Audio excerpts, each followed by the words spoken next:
নমস্কার। আজকে রাজ্যের বাজেট ঘোষণা হলো।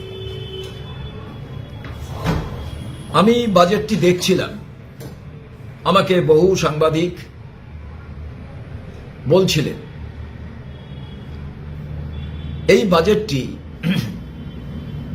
কি বঞ্চনার বাজেট, এই বাজেটটি কি প্রতারণার বাজেট, এই বাজেটটি কি দিশাহীন বাজেট। এই বাজেটে একটিও কর্মসংস্থানের কথা নেই। 2,15,00,000 বেকারের সঙ্গে বিশ্বাসঘাতকতা করেছেন মমতা বন্দ্যোপাধ্যায় সরকার। এই বাজেট উত্তরবঙ্গ, জঙ্গলমহল এবং সুন্দরবন বিরোধী বাজেট।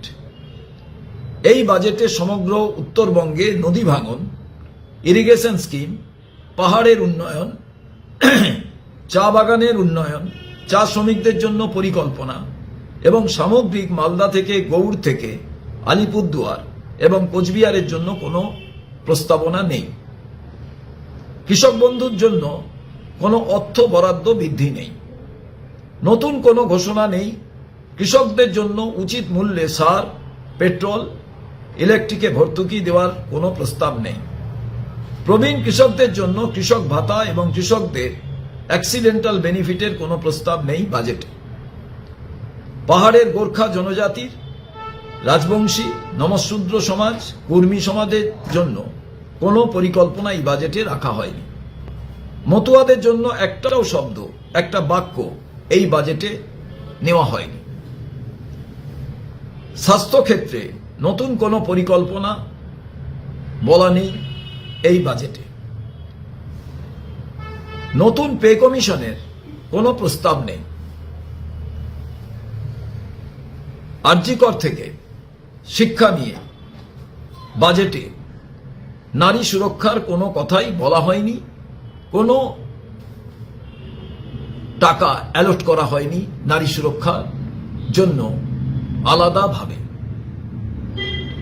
ডিএ বৃদ্ধি হয়েছে 4%, 18% হয়েছে। সেন্ট্রাল গভর্নমেন্ট 53% দেয়। এতদিন ধরে সরকারি কর্মচারীরা তারা যে আন্দোলন করলেন তার ফল 4%। এবং আবারও বলছি, পশ্চিমবঙ্গের সব থেকে বঞ্চিত, লাঞ্ছিত এই বাজেটে এবং বিশেষভাবে প্রতারিত হলেন বাংলার যুবক যুবতী, যারা কর্মপ্রার্থী, যারা নিজের থেকে সেলফ এমপ্লয়মেন্ট হিসাবে কিছু করতে চান। একেবারে দিশাহীন বাজেট, যেখানে মাইক্রো ম্যাক্রোর কোনো অ্যামালগামেশন নেই, যেখানে অর্থনীতিকে দৃঢ় করার জন্য, বুনিয়াদকে শক্ত করার জন্য, শিল্পের কি উন্নতি সে বিষয়ে বিস্তারিত কিছু নেই। শিল্পের জন্য উৎপাদন কিভাবে বৃদ্ধি পাবে, অর্থাৎ উৎপাদিত শিল্প কিভাবে তৈরি করা যাবে, অ্যাগ্রোবেস শিল্প কিভাবে করা যাবে, একটা শব্দও নেই।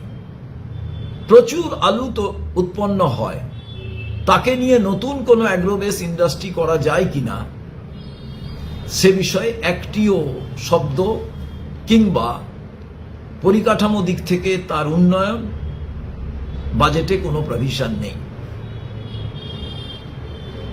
আবার বলছি, দিশাহীন বাজেট এবং প্রতারিত যুব সমাজ, বাংলার সাধারণ মানুষ।